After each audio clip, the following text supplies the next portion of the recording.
She laughed. Not politely, not the kind of laugh you excuse and let pass. A bright, sharp little laugh right across my Thanksgiving table, the kind that lands like a coin on a glass coffee table and rings for a long time after. Investment strategies? At your age, Melissa said, tilting her head like she couldn't quite place how to feel sorry for me and amused at the same time.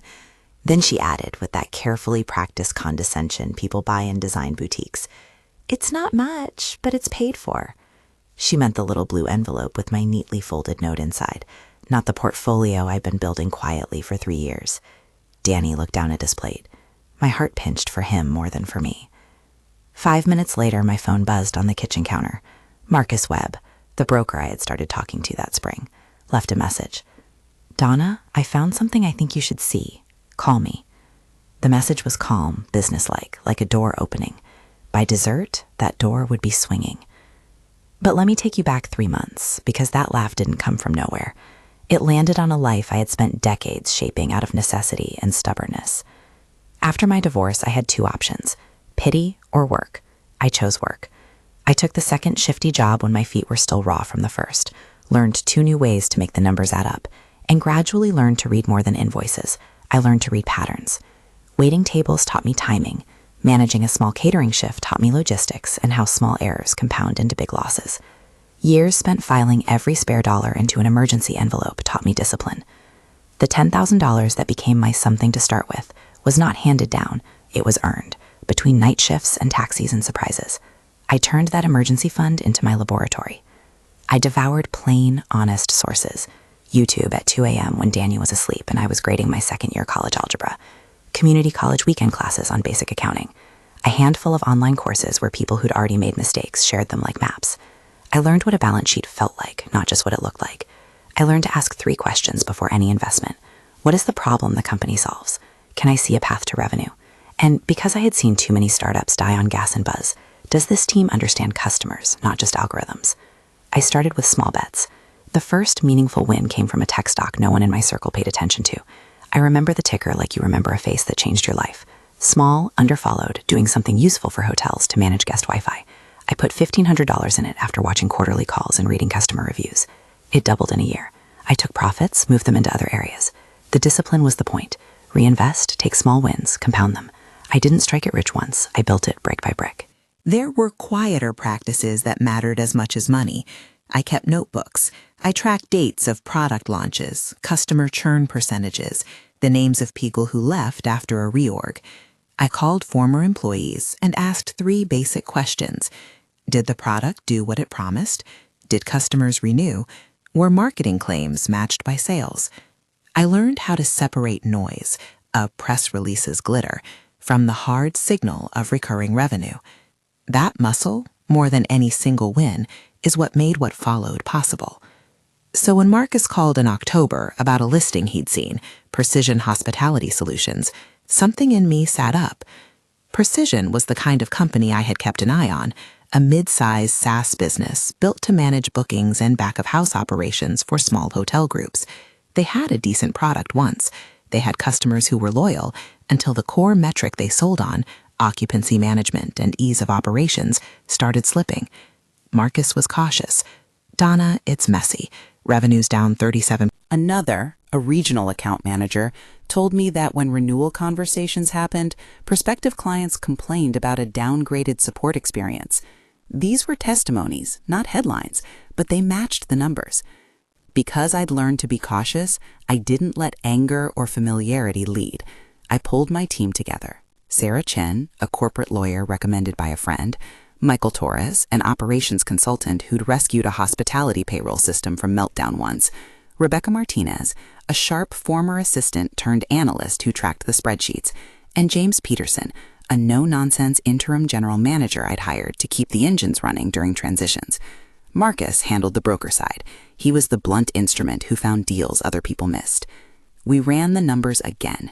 Revenue down 37% year over year, a 212% increase in marketing spend the previous year, but bookings down 32% and customer churn up 27%. Customer acquisition cost had increased 150% while average contract value remained flat. Those metrics told a story. Melissa's public-facing slides talked about brand awareness and showed a social KPI of 400% uplift in impressions. Impressions are not bookings. They are not contracts signed. They are not customers who call when the room key fails at midnight. You can dress impressions up in a suit and send them to parties, but if they don't book a room, they aren't revenue. I knew what this meant. Someone had been given the keys to the marketing budget and had driven hard in the wrong direction. It could be incompetence. It could be a mismatch between messaging and product. It could be hubris. Whatever it was fixable. And it was fixable by someone who understood both the product and the discipline of turning campaigns into customers. When you're buying a company, you buy not just assets, but situations, relationships with customers, contracts, and rosters of employees who either want to build or leave. I had cash because of years of reinvestment, I had confidence in my method, and I had the humility to hire people smarter than me in areas where my experience ended. I made an offer that very week. You need to understand the speed of that decision. These were not wild gambles. The offer was a clean, asset-focused proposal that left liability separate, an arrangement the seller accepted because they were impatient and bleeding cash. Closing happened faster than Melissa's laugh, 3 weeks from offer to signature. People who see deals in the movies imagine champagne and sealed envelopes. Real deals are mostly spreadsheets, signatures, and a surprising amount of coffee. When the ownership transferred, Rebecca and Michael and James and I had a plan, a short prioritized list of what to stabilize in the first 30 days. Marketing was on the top. On my first day as owner, I walked into Precision's conference room with my laptop, a stack of annotated filings, and a voice that had been tempered by years of genteel urgency. I didn't want to theatrically yank the curtain away. I wanted to lead. Still, there is a courtesy in business that the person who signs the checks has a right to present themselves. I scheduled a full team meeting for the following Monday and invited leadership, including Melissa, who had been running marketing as director. The room smelled faintly of lemon cleaning solution and corporate optimism. Melissa had a new haircut and a dress tailored to a point. She stood at the front, remote in hand, an army of slides behind her. She started with a smiling slide about engagement milestones. I listened until she hit the core numbers, the ones that had been written in our due diligence and now sat under fluorescent lights like an accusation. The last quarter saw a 400% increase in click-through rates across our campaigns, Melissa said, with a smile that suggested I should be impressed. We've expanded our creative partnerships. There's pent-up demand. We're just rolling up our sleeves for growth. I asked the question I had been asking since I started investing. And what did those clicks translate into for revenue? Her smile tightened. The slideshow continued to glow behind her, but with every chart I asked about, bookings versus traffic, CAC versus LTV, renewal rates by cohort, there were evasions. It's early, she said. We just need time for brand to convert. Metrics are leading indicators. Time had been bought before, and it had run out. I let the room sit with the math. Then I told them who I was. Not to grandstand, because matter-of-fact truth had its own power. I'm Donna Johnson. I'm the owner now, I said, steady and quiet. These numbers are our starting point. We're going to be accountable to them. People shifted. Some looked relieved. Some, like Melissa, looked uncomfortable. After the meeting, I pulled Melissa aside. There are moments in leadership when you need to be precise and human at the same time. I told her what we had: documented declines, mismatches between marketing claims and revenue, and customer complaints that had leaked in our calls. I listened to her explanations with the patience of someone who had hired better people than herself in certain positions before. She offered a rehearsed set of answers: attribution issues, bad timing, a need for more creative testing. She said she wanted to lead the next campaign. I had a paper trail. I had numbers that showed campaign spend up 212% and bookings down 32% over the last 4 quarters. I had customer churn up 27% and anecdotes from account managers who said they'd worn leadership months ago. It was not personal. It was performance. I told her plainly that the next 30 days were not a probationary period we would tolerate without measurable improvement. She said she understood. Then she leaned in, and I could smell the certainty like perfume. "Do you have any idea who I am?" she whispered, not loud enough for the room, but loud enough for me. It was the phrase she'd been taught to use when polite power was not enough, a verbal brass knuckle meant to crush consequences with pedigree. I thought of the parties I had never attended, and of the small late-night classes that had taught me how pedigrees crumble when they don't make numbers. Her words were a warning she intended as a shield. I had expected some pushback. After all, culture change always meets nerves. But I will tell you this plainly. Wealth and influence can be a defense against accountability. They can also be a theater. You can call a lawyer or a friend with a phone, but a spreadsheet is durable, and a customer contract doesn't care what party you attended. I made a decision that afternoon. It was not a decision to humiliate. It was a decision to align the company's budget with its product and its customers. I documented the concerns. I laid out the metrics she had failed to meet, a target improvement in conversion rate of at least 40% quarter over quarter from the next campaign, and a reduction of CAC by 20% within 3 months, or a formal demonstration of earned revenue increase that would close the gap. Those were not arbitrary. They were what an owner would reasonably expect given the spend escalation. When I walked into the small meeting room to speak with her one-on-one, the room felt like a courtroom of neckties. I pulled out an annotated version of the campaign analytics, the ad spend, the impression counts, the click-through to booking funnel. I showed the team's numbers, impressions up 400%, but bookings down 32%. I showed internal account notes where renewals had slipped and the churn had widened. I offered the alternative, a restructured marketing team, a revised budget with measurable KPIs, and if she couldn't meet those contractually defined targets, we would have to make a change. Her face went pale along the rim, not the deep red of someone caught in malfeasance, but the washed-out look of someone who had been trained that entitlement was protection. She asked for more time. I said we would document a plan so we had clear expectations. I signed the plan with my initials and handed her the paper. It was only after I left that small room that the Hartford family began to show what influence looked like. I had expected that Melissa might be defensive. I had not expected a lawyered letter the following morning, nor a call from a Hartford family friend who used to know people in the regulator's office. That was when the phrase landed in a new place. "Do you have any idea who I am?" she had asked me at the company. The next day I received a terse email from a lawyer, James Crawford, representing the Hartfords, raising questions about the legality of my acquisition and citing vague allegations of impropriety. The message was brisk and factual. Underneath it hummed the old idea that name and money can be used to make a problem vanish. Danny called me before I'd returned James' letter. He sounded small on the line and scared. "Mom," he said, voice thick with things he wouldn't say out loud, "they're saying things about you. Are you okay?" I put the phone on speaker so Rebecca and Sarah Chen could hear. "I'm fine," I said. We expected pushback. There is a cold comfort in telling people the truth before the story becomes a rumor. It makes enemies take a breath before they throw stones. But pushback is not the same as a viable legal threat. My counsel said what I already knew in my bones. Threats could be bluster designed to intimidate. Our work was to be prepared, not provoked. Rebecca pulled the file of public records we had assembled, SEC filings, customer contracts, the transcripts of quarterly calls. That was when we found the thread I hadn't expected, a series of vendor agreements and a set of intercompany transfers that were not illegal on their face, but created a curious incentive structure that favored marketing spend over product maintenance. Those documents were part of the public filings and records produced during our due diligence, and were now part of the defense we were preparing should the Hartfords escalate. Meanwhile, word travels. In 2 days, half the company was asking quiet questions in the hallways. James Peterson, the interim general manager I had hired for the operational triage, called a town hall meeting to reassure staff. "We're going to stabilize the ship," he told them, clear and practical. "We're not here to fire people for being stylish. We are here to make sure the product works and customers are happy." People nodded. Danny stopped by in the evening and picked at a plate as if the normal rhythm of our house could still be a refuge. I watched him and felt an old protected instinct. He was not a legal shield, but he was a son I had taught to take out the garbage and balance a checkbook. He had learned dignity in small domestic things. I wanted him to see dignity return in public life too.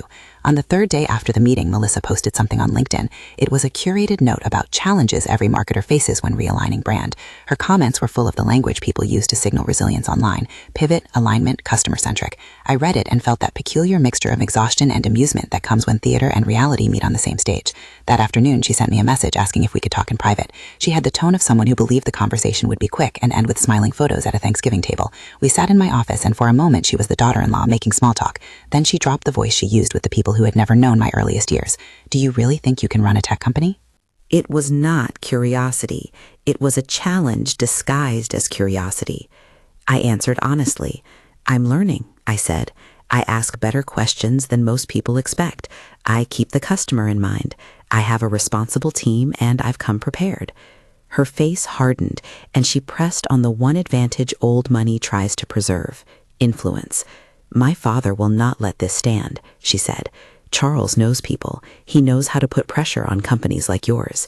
It was the casual threat of a private jet and a Rolodex that you couldn't buy with a savings account. I didn't laugh. I answered in the language of children's math homework and frontline service. Influence is a thing until it runs into documentation, contracts, and customers who vote with their renewals.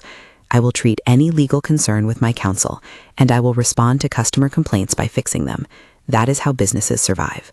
She stood and left the office with a click of her heels that sounded like a door shutting. I won't pretend the panic didn't come later in small waves. The Hartfords did what people with connections do. Quiet calls, implied investigations, a hint of pressure put into the channels where regulators sometimes skim. I prepared for meetings I didn't wish to have. I assembled our team. Sarah Chen drafted responses that were crisp and thorough. Michael dug into the vendor agreements. We mapped the narrative in a way that could be presented to an investigator if it came to that. Here are the records. Here are the customer complaints. Here are the explanations. Our argument was never that they should not ask questions. We wanted them to be prepared when questions were asked. Then, 2 weeks after the first meeting, Melissa walked into the company's main conference room with a photographer in tow.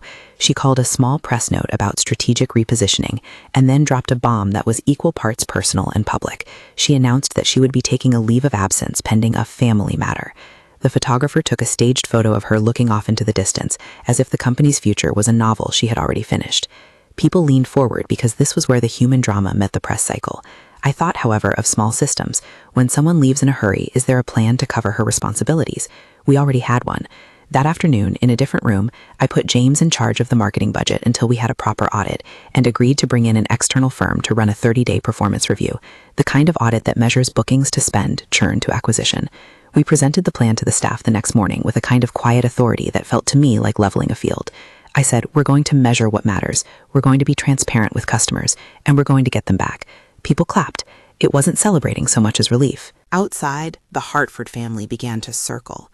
A threatening letter from James Crawford arrived, this one more pointed. It referenced alleged improprieties and how the acquisition was financed, vague and insinuating.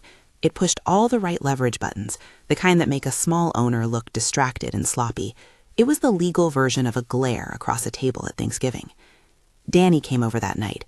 He had been a student for most of his life, parts of engineering and late nights scraping prototypes around a dorm room table. He had not always had the confidence to stand against claim and counterclaim, but he had started to learn how to hold a phone and say, "This is what our mother did." He sat with us as Sarah Chen talked us through the immediate step. Respond calmly, request specific allegations in writing, preserve documents. The words were what lawyers do, but the effect is stabilizing. It gave Danny something concrete to do besides worry. Still, in the quiet moments when I made coffee and watched the steam curl from the mug, I would think of Melissa's laugh. I would think of the way she had dismissed the small, disciplined practice that had allowed me to teach my son the importance of responsibility. I would think of the difference between privilege and work.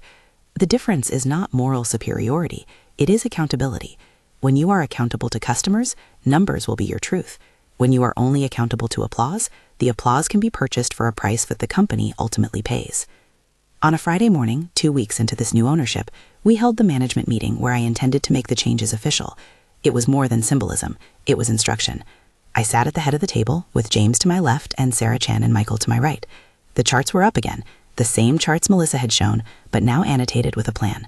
A 3-step audit, a 30-day moratorium on brand spend increases, a reallocation toward customer success that included a 20% increase in support headcount and an immediate rollback of the worst-performing creative buys. I asked for volunteers to lead a task force. Silence. That's always interesting. People will volunteer on paper when there's little risk. They are slower to pledge when a public enemy, even an imaginary one, could blow back. I appointed Rebecca to gather the first tranche of customer calls and to build an honest on-the-phone script. I asked James to create a prioritized funnel of product fixes. I asked Sarah Chen to begin drafting the disclosure plan we would use if outside questions arrived. Melissa didn't look surprised. She looked like someone who expected the room to tilt back toward her. "We need to be careful," she said when she spoke. "Publicly messaging a rollback will scare customers. It could look like you're panicking." She smiled with a practiced calm. I answered the way I always do when stakes are clear. We will message honestly and clearly. Our customers deserve honesty. If we have to admit mistakes, we will do it and then fix them. A scared customer is one who buys into the noise. An honest customer is more likely to stay. The room was quiet enough to hear the clock. Someone in the back cleared a throat. Then Melissa's voice rose, not with the careful cadence of a presentation, but with the faster rhythm of someone who believed power was a currency she could spend. "If you're going to do this," she said, "then you should know that my father won't stand for his daughter being treated like that. He's spoken to counsel. They're looking at every piece of paper. You should expect them to make noise." She looked at me and added with a thin smile, Do you have any idea who I am? There it was again, the old armor, brandished as if to ward off consequence. The room held its breath. Some people glanced at me for permission. Others looked down at their own notes, calculating whether their next word would be prudent. I met her gaze calmly. I answered in a way that had nothing to do with proving someone's social status. I know the people who use our product. They are the ones who will judge our actions, I said. I know the numbers. I've seen the contracts. If there is a legal question, we'll ask counsel to handle it. If there's a service problem, we will fix it. That is how leaders act. This is the part of the story some people imagine as a gauntlet. In my experience, these moments are not swords and banners as much as documentation and patience. I signed the reallocation plan. I tasked James with delivering the new support hires and a schedule of immediate product patches. Then I looked at Melissa and said plainly what I had already decided. If you cannot meet performance expectations under clear agreed metrics, we will enact the contractual clause for termination. Her face changed in a way that made the room notice. She stepped away, breath even, as if she had not expected to be spoken with as an equal in evaluation. It was then that she made the last mistake that would become, for some people, the story's most satisfying beat. She attempted to use influence as a shield on the spot, standing up and repeating loudly enough for the corridor to hear, "Do you have any idea who I am?" At that point, the decision did not feel like retribution. It felt like stewardship. An owner's first duty is to a business and the people who depend on it. I made the call to terminate Melissa's employment for documented poor performance, citing the agreed metrics and the failure of campaigns to translate into revenue. We executed the termination with documentation, a formal notice citing the metrics that had been missed, the improvement plan that had gone unfulfilled, and a severance offer consistent with her contract, because I did not want folklore to be the narrative of what we did. In the back of the room, someone whispered that it was a decisive, clean move. Danny, who had come to the meeting to be present for support, looked like he'd been waiting to see how truth would land. Melissa did not leave quietly. She had the composed outrage of someone who believed lines were being crossed. She called security. She left with a few belongings in a designer bag and a quiet, perfect fury that people sometimes confuse with dignity. But before she left, she rounded on me with a stare that had all the polish of family name behind it and said, without the slightest tremor, "You haven't heard the last of us." That was the moment the real test began. People outside the company treat the word termination like a final thing, like an exclamation point. For those inside a building, it is the beginning of a chain reaction. The reaction was swift. Jane Crawford faxed another letter that evening, this time alleging wrongful termination and raising the issue of potential disputes over change of control notices that, in their telling, had not been handled properly. The tone in their letter was carefully constructed to terrify. The message, beneath the civility, was the old premium line, "Call our people and your life will be difficult." I forwarded the letter to Sarah Chen and called Marcus. Rebecca started compiling the documentation on the acquisition and the sale. James reconciled the payroll items that would come due. It was by design a mundane ballet, paperwork, countersigned delivery receipts, and properly logged emails, and yet underneath it lay the kind of pressure that bends people who are used to different economies. Danny sat with me that night in the living room. He had his engineering textbooks and an internship offer on the table that he'd been thinking about. He'd seen Melissa at Thanksgiving and the rumor of a family tempest. He looked at me and asked softly, "Mom, are you scared?" I took his hand. There are things you don't tell your son when the house is full of the little domestic comforts that keep you normal. You don't tell him about the letters that could turn into hearings or about the regulators who might be nudged by influence. You tell him instead the truth you would want to hear, that you are prepared to show your work. "No," I said, "I'm ready. We have the records. We have customers who will tell us whether the product works. We have counsel. We'll take it one documented step at a time." He reached for the mug of coffee I'd left cooling on the table, and as if to steady himself, recounted the mundane, who he'd been working with, an assignment that might be useful for the product team, a heat map idea for customer journeys. In that moment, I felt something uncoiling, pride not in a vindication, but in a tiny domestic success. I had taught him to notice friction points and to name them. That lesson was showing itself. 2 days later, a reporter named Lisa Park from a regional business journal called. "Mrs. Johnson," she asked, "we're hearing about a change at Precision and some legal chatter. Can you comment?" The reporter's tone was not hostile, but expectant. I answered carefully, the way you answer when the room is a public stage. Honest, succinct, and without speculation. "We're focused on stabilizing service for customers," I said. "We're conducting a thorough audit and will act transparently if questions arise." By the end of that week, the Hartford's pressure had become a visible presence. A letter from Jane that threatened legal steps, an anonymous tip to a local blog about a supposed impropriety, and calls to some of our vendors from people asking questions in ways that suggested they had been primed. The thing about influence is that it can sear into mundane processes, turning them into points of friction. We responded in the only productive way we could, by doubling down on documentation and communication. We published our customer outreach plan. We started the 30-day audit publicly and included an independent third party to evaluate marketing ROI. We publicly posted the customer support changes we were making. The goal was simple: turn the noise into data and let customers be the judge. But the house is not quiet when people feel their status threatened. The Hartford influence was not an abstract force. It manifested in private calls telling vendors to pause work until a clearer picture emerged. Politely, we documented each attempt to interfere with our contractual relationships. We logged phone numbers, recorded dates of emails, and kept a paper trail of vendors who mentioned being contacted by outside counsel. That record, assembled carefully and legally, would prove their pattern if it ever needed proving. And then, just when we had the audit underway and customers were, for the most part, receptive to our transparency, a different kind of pressure arrived. A letter from a regulatory office asking if we could voluntarily provide some documentation. It was phrased as a request, the kind that is politely insistent. My stomach tightened in a way that had nothing to do with guilt and everything to do with the stakes. Regulatory eyes are not theaters. They are offices with the power to ask inconvenient questions. I picked up the phone and called Sarah Chin. She listened, then said calmly, "We will produce what they ask for, and we will make sure everything is in order. We will show the good work we've done and be transparent about the problems." She said it the way a woman in the law says things that make trouble smaller. "Remember," she added, "they will judge the records, not the rumors." So we gathered the files: public filings, vendor agreements, marketing invoices, the annotated campaign analytics that showed impressions up 400% and bookings down 32%, all the customer renewal emails that had been made public in conversations, and the memos about the product roadmap that had been ignored. We put them in order. We let the numbers speak.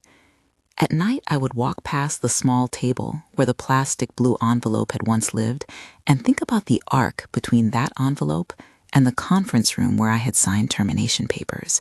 The arc was not short. It was not sudden. It was a practice of watching, questioning, asking for receipts, and insisting that numbers be matched to service. That insistence would be my shield. What I did not expect was how the personal and the public would not. Melissa's father, Charles Hartford, was not a man to send a casual email. He made calls that smelled like weight. The first serious legal missive arrived on a Monday morning, a letter that suggested that our acquisition agreement might have omitted proper notification of certain third parties. The possibility, if true, could have financial consequences, but our counsel had already foreseen some of those channels. That is what preparedness buys you. We had an answer. The filings and the documented change of control notices had been sent to the appropriate contacts, and we had the return receipts to show it. Still, letters have a way of changing atmospheres. Vendors who had been neutral suddenly became cautious. A member of the sales team reported that a longtime client had received a call advising caution. These were the first real consequences of influence as leverage. It was about this time that Marcus called me in the early evening from his car. His voice was low, the city noise a distant hum. "Donna, I just spoke with a mutual contact," he said. "They're saying Charles is exploring regulatory complaints. That could lead to a full inquiry. He's using pressure points, vendors, regulators, some of the old friends on boards. He's not subtle." I thanked him and put the phone down like someone who had just looked at a weather report predicting a storm. You prepare for a storm differently than a rain. You batten down string items, you call people, and you reconfirm. You also quietly make sure your documents are immaculate. That night I told Danny we might need to be patient. He nodded, and for the first time I noticed how adult he looked in the dim light, the jaw of someone who had carried a backpack through college to support a mother who worked night shifts. He asked offhand, "Do you think they'll try to take the company away?" I could have said anything, and it would be speculation. But the truth is what steadies a person more than any bravado. People try many things when they feel threatened, I said. We'll answer with proof, with customers, and with work. We bought a company that makes hotel operations easier. We will show we care for the product more than fear of reputation. The days that followed were a patient blur of documents, calls, and meetings. We held the audit. We started to roll back the worst performing campaigns and redirect small budgets to product fixes and customer outreach. Within the first 10 days of the audit, a handful of customers, quiet, practical people who pay attention to service, wrote back to say they appreciated the transparency and would stay through the next quarter if promised fixes were delivered. Their emails were small but powerful, a revenue thread that could be followed. The small emails from customers kept coming. Plain sentences, nothing flashy, just lines like, "Thanks for being honest, we'll stay on through repair," and "Fix the checkout and we'll renew." They were not press releases. They were not applause. They were invoices across time, proof that somebody actually used the product and cared whether it worked. Those notes meant more to me than the 100 glossy comments on Melissa's LinkedIn post. The pressure from the Hartfords didn't stop. If anything, it grew more methodical. Calls to vendors, a whisper here, a strategic nudge there. They played the old game, make everything around the small owner feel unstable. Marcus let me know they were still circling. Calls to board members at partner firms, a few questions slipped to an industry blog. But the facts we'd assembled continued to be our ballast. The auditor's preliminary report matched our numbers. Marketing impressions up 400% last year, bookings down 32%, churn rising 27%, CAC up sharply while average contract value stayed nearly unchanged. The vendor agreement showed a pattern of intercompany transfers that created perverse incentives. Those documents were not a smoking gun of fraud. They were a tangle of business choices that looked reckless in the face of declining customers. They were exactly what a regulator and a careful owner would want to see cleaned up. Then we received a letter that made my hands tighten. It was an official-sounding request from a regulatory office. Not an accusation, not yet, but a request for voluntary documentation. Copies of vendor contracts, details of the change of control notices, account reconciliations. It carried the polite insistence of an office used to being obeyed.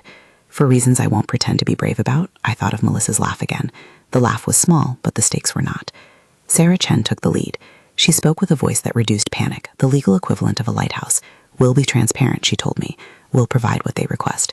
We will be careful, but we will not play games. She organized the files the right way, by date, by contract, by signature, and asked Rebecca to assemble a chronology of the marketing budgets versus product fixes. Michael coordinated the technical documentation so a regulator reading the work could see cause and effect, campaigns, metrics, and the lack of product investment that coincided with the surge in impressions.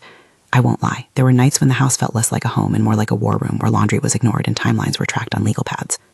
Danny would drop by, sometimes to help, sometimes just to breathe, and every time I saw him, I remembered why I'd chosen to build a life that could stand the test of noise. He'd been raised to notice friction points, a stuck drawer, a misaligned shelf. That habit, trivial at first, was the basis of troubleshooting. It turned out to be useful when you're watching a product funnel. Then the call came that changed the tenor of everything. James Crawford requested a face-to-face meeting and suggested it be held at a neutral office. The Hartford family's law firm had offered one of their boardrooms. My team had expected a legal ambush, but there are differences between being prepared and being braced for a storm. We assembled everyone. Sarah Chen and an associate from her firm, Michael Torres, Rebecca, James Peterson, and an independent auditor, a woman named Elena Ruiz I'd hired who had no patience for spin and a reputation for slicing through corporate gloss to find the facts. We arrived in a room of glass and polished wood where portraits watched from gilded frames. James was there first, immaculate in his gray suit, eyes polished like someone who'd been trained to steer conversation. He had a few pages on his desk and the patient smile of one who had practiced asymmetry. Soft words, sharp consequences later.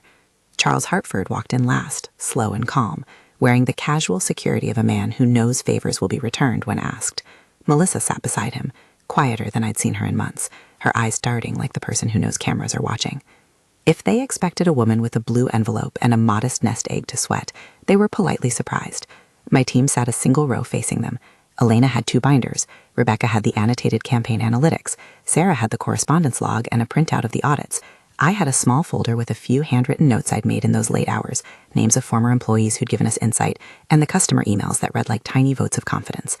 James opened with civility that smelled of lubricant. Mrs. Johnson, our clients have expressed concerns about the acquisition, he said. There are allegations of impropriety and change of control notifications, and questions about whether proper disclosures were made. Charles and Melissa are simply asking for clarity and accountability. He framed it like a neighbor asking for an explanation about a fence. The subtext, as my team read it, was, "We'll drop this if you make it quiet." I listened. Then Sarah leaned forward and spoke with the precision of someone who understands the difference between an accusation and a demand for documentation. "We have produced a full set of records," she said, and slid a binder across the table. "We will cooperate with any legitimate inquiry, and we will respond to specific requests." Our purchase agreement followed standard procedure. "We sent change of control notices. We have delivery confirmations. If you have specific issues, present them. We will answer." James smiled and shuffled cages like a man arranging chess pieces. That was his rhythm. He asked for clarifications that were meant to fray confidence. He had a list of queries and some choice insinuations about financing sources. We answered. Each point they raised had a document. Each insinuation was met with a receipt, an email, a timestamp. Then Elena, the auditor, placed her report on the table. It was short and clinical. Marketing spend rose 212% last year, she said. That alone is not irregular. What is irregular is the allocation of vendor payments and the lack of commensurate investment in product fixes. There are intercompany transfers documented in vendor contracts that create incentives to keep spend high, even when conversion and customer satisfaction decline. That's a governance issue. It's not necessarily illegal, but it is the sort of pattern that regulators review. We have provided the records you asked about. The room changed. James' jaw tightened for a heartbeat. Charles's mouth hardened. He adjusted his cuff as if some itch had resurfaced. You are implying something improper, he said. I'm not implying anything, Elena replied. I'm describing a pattern and the public filings that reflect it. That's what you get in an audit. The regulator's question will be about whether these transfers were appropriately disclosed and whether the corporate governance allowed prioritization of brand that damaged the product. At that, Charles leaned forward. There was a brief human crack in his armor. He spoke quickly, with the speed of someone trying to contain a fire. We were pursuing growth. Marketing is an important lever. We engaged external vendors in good faith. If there's a misalignment, it is an operational failure, not a criminal one. His voice was meant to comfort the room. Instead, it did something different. It acknowledged in public that the decisions he had overseen, the decisions that allowed a marketing-first pivot despite a falling product, were real and significant errors. The admission was not a confession, but it was a pivot away from bluster and into accountability. In that moment, in a room full of legal counsel and auditors, Charles Hartford revealed something I did not expect he would volunteer, that my purchase had exposed a problem big enough to draw his attention and require his management. He was, inadvertently, telling people that Donna Johnson had done exactly what owners should do. She had bought a company and begun to fix a governance problem that had been ignored. It was a small reveal, but a public one. A man used to leverage stumbled into naming the thing I'd been saying quietly. The company had been mismanaged. In attempting to deflect, he had become the voice of my vindication. James tried to regain control. He asked for an opportunity to take the documents to their counsel and propose a private resolution. This can be handled outside of the courts, he said. My clients only ask that we look at these matters fairly. Sarah's face was calm. We have no objection to a fair review, she said. But let me be clear, the public concern should be addressed by transparency. If there are regulatory questions, we will cooperate. If there are vendor complaints, we will address them contractually. We will not be bullied into silence. Someone in the legal team took a breath, and the room hummed. That was when Charles did something that I will remember. Instead of doubling down on the need to make noise, he looked at Melissa for a fraction of a second, a look that said more than either had spoken in months, and then he shifted his eyes to me. You bought a company most people said was dying, he said, voice rougher than before. I underestimated that. It was not apology exactly. It was recognition, a public human recognition that validated my decision, and by extension, my worth. Melissa's mouth dropped just a fraction. She had spent months practicing the tilt of superiority. In that instant, the tilt failed its test. What followed was not fireworks so much as a negotiated descent into practicality. Jermaine proposed a limited set of steps, an independent review of specific vendor transfers, a temporary agreement to stay any precipitous legal action while the regulator followed its process, and a mutual non-disparagement clause to keep things from spiraling into reputation warfare. It was, on the surface, a standard legal compromise, but beneath it was a new posture. Charles's firm would not use influence to choke vendors. They would not call to interfere with vendor relationships while the review was ongoing. When the lawyers left the room to draft language, Charles made one last move. He reached into his jacket and pulled out a folded sheet of paper. I assumed it was another legal thread. Instead, he slid the paper across to me. On it, in a small, unfamiliar hand, was a list, the names of 3 people from his firm who had raised internal objections about the marketing pivot last year. He said quietly, I'm giving you these names because you'll need honest voices if you want to fix the platform. They didn't get heard. It was not quite the confession I'd wanted, or the theatrical praise Melissa might have wanted her father to give, but it was a practical recognition.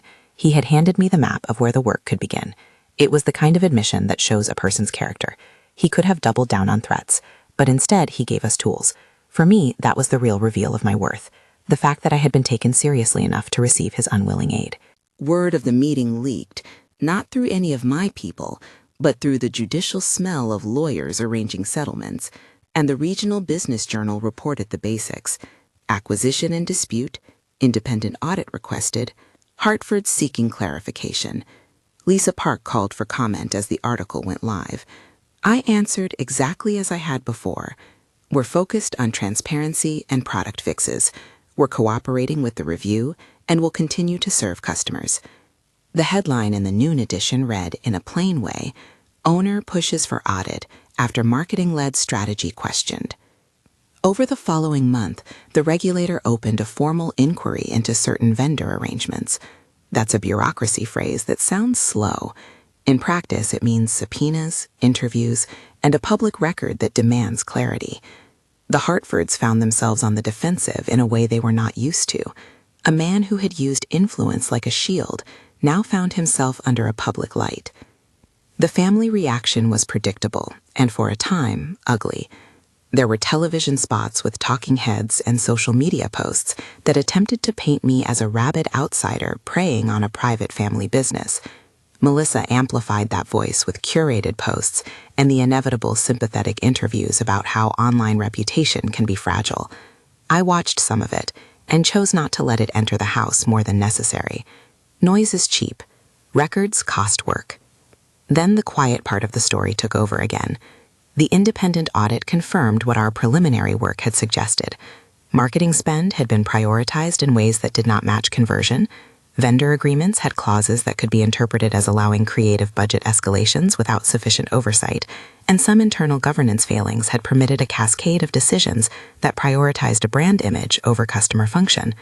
The regulator's language in its preliminary findings was careful: governance issues and questions for further review, not allegations of criminality. But for people in the industry, governance issues are a serious reputational currency. Boards, partners, and vendors pay attention. At the same time, our product fixes began to show early results. The team James had assembled patched the 4 most damaging bugs that were driving customer complaints. We moved budget from broad brand buys into targeted product improvements and account success teams. Within 2 months, a handful of key clients renewed on contracts that included service-level agreements and direct pathways into our product team. Bookings began to climb. It wasn't meteoric. Owners who have lived through markets know growth rarely looks like fireworks. But it was steady, verifiable, and most importantly, tied to service. Melissa's fall from the center was not cinematic. There were no public hearings broadcast as reality TV. Instead, it was a slow erosion of opportunity. Partners who once lined up for creative shoots asked for references and then declined. A few months after her termination, a smaller boutique agency in a different city offered her a role: junior strategist tasked with rebuilding a track record under close supervision. I learned about the offer through the quiet channels people use when reputations reset. A mutual contact who thought the role might be a good fit for the kind of rebuilding she needed. I could have gloated. I chose not to. I felt satisfaction that wasn't mean.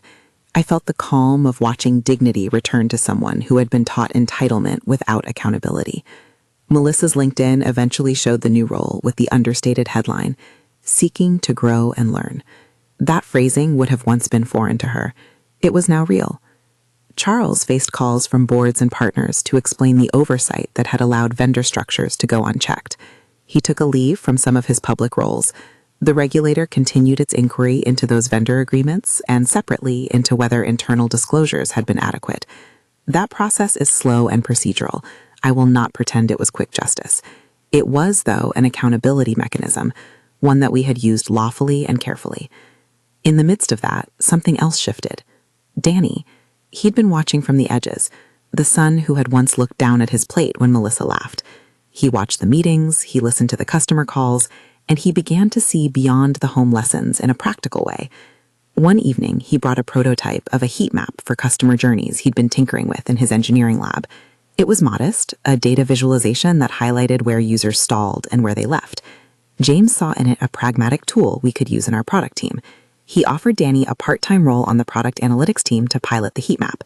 I don't know how many parents get to watch a moment where the child we raised brings back the thing we taught: patience, curiosity, the habit of seeing friction, and is rewarded. Danny took the role and over the next quarter helped identify 3 key UX fixes that reduced churn among small hotel clients. He was not saved by my acquisition or tarnished by the family drama. He earned a small but important place on a team that needed someone who noticed details. Watching him work with James, Watching the team respond to his suggestions felt like a homecoming. There were practical outcomes I'd promised myself I'd keep in sight. We stabilized cash flow. We adjusted the burn. We kept people on payroll. We restructured the marketing budget to match measurable KPIs, conversion, bookings, and renewal rates, not impressions alone. Within 6 months, bookings were up enough to change a few spreadsheets from red to black. Not a fortune, not an overnight fortune, but proof that aligning budgets with product and customers works. Publicly, the Hartfords retreated into a quieter posture. Charles issued a carefully worded statement acknowledging that the company needed to refocus on product and customers. It was not contrition, so much as repositioning. But for the people who worked at Precision, it was enough to know that the board acknowledged the problem and that someone was prioritizing solutions. Melissa accepted the junior role and, in time, wrote to a few of the account managers she had once led to apologize for decisions that had prioritized flash over function. Some forgave, some did not. The end of that sequence was not a dramatic courtroom scene. It was a plaque. We scheduled a small gathering 9 months after the acquisition. Nothing ostentatious. Clients were invited. The team was there. Rebecca had the plaque designed. Precision Hospitality Solutions, recommitted to service and product integrity. We hung it in the lobby where clients come in and where job applicants judge culture by the coffee cups in the sink. A local reporter came. Lisa Park asked a handful of gentle questions while the camera captured the plaque in warm light. Danny stood next to me, taller than he'd been at Thanksgiving, and the press photos captured him in the act of handing a small bouquet to a member of the support team to thank her for stepping up. The image was quiet, and to me, everything. In the interview, Lisa asked the question I knew she would ask. What did you learn through all of this? I took a breath and answered with the voice I'd used in the conference room and at the table with my son. I learned that being small sometimes looks like being careful, I said. I learned that discipline compounds, not because money compounds, but because habits do. I learned that competence can be quiet and persistent. And I learned that when you do the work, people notice. Sometimes the notice is loud and swift. Sometimes it's a small email from a customer that changes everything. She asked about Melissa and the Hartfords. I said what was true. There were mistakes made. We fixed a lot. There are still questions that will be answered through review and governance. But at the end of the day, customers vote with their renewals. That is the real scorecard. Danny later took a full-time offer to continue on the product analytics team.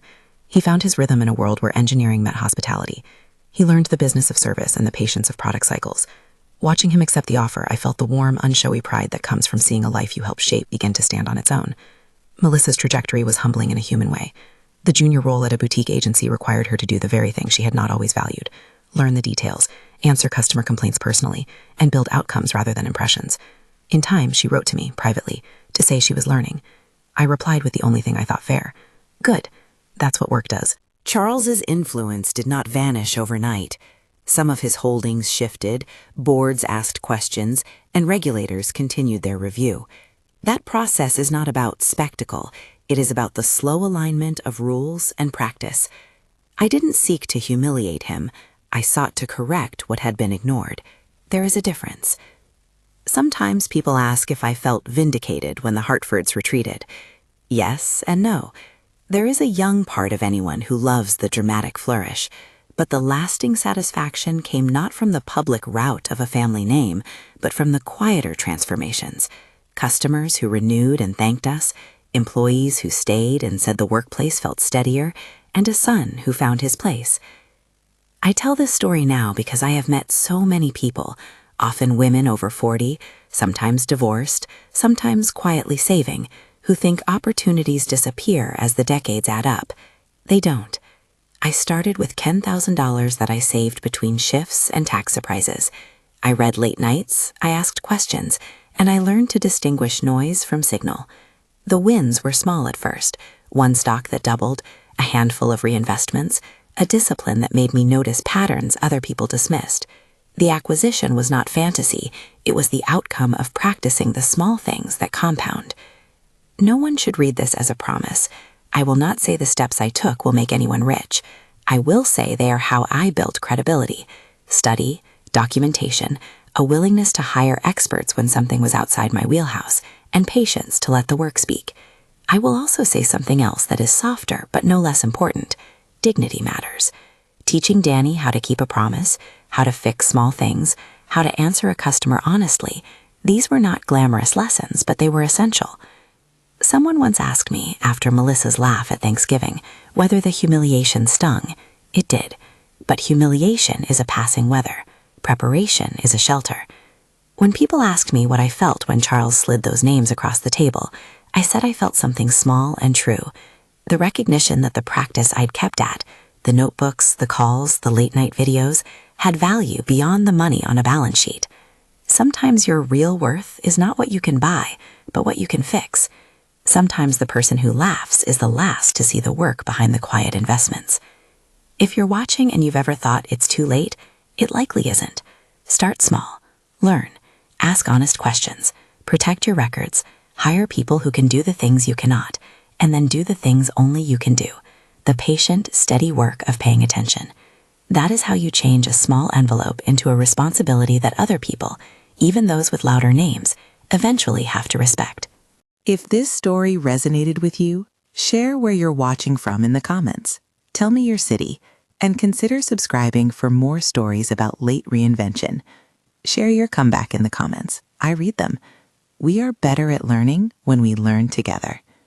Thank you for listening.